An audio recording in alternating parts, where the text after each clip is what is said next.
All right, today we're going to look at Chapter 11, Lesson 8 again. We split this lesson into multiple days. The focus of today is finding the fair share.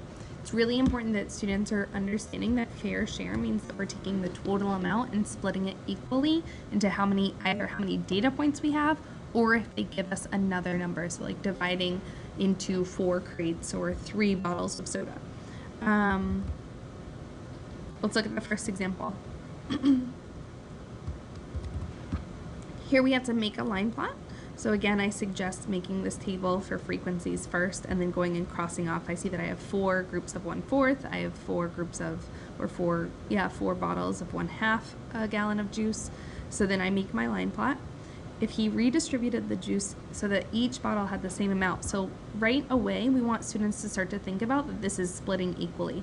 I would actually annotate that for students. Redistributed, so we want to say split equally, all 8 bottles. So again, saying like, well, I had 8 bottles here, and so I'm going to write that each bottle, and then that there are 8 bottles in all. How much juice in gallons will each bottle have? So again, we're finding the total amount. I'm doing my scratch work over here on the side. I end up with 1 gallon plus 2 gallons is 3 gallons in all. And then we're rewriting this as 3 divided by 8 because I'm splitting it equally into 8 equal groups, or 8 equal bottles. I have 3/8 of a gallon in each bottle. The next one's a little bit different in that 1, we have mixed numbers, and then 2, they're telling us that I'm splitting between 4 crates. So I'm no longer splitting between all of these data points, these 8 data points. I'm now splitting the amount between 4 crates. We also use the word fair share, which students have to be familiar with. Again, we should underline fair share, and that means that we're redistributing all of the pounds equally.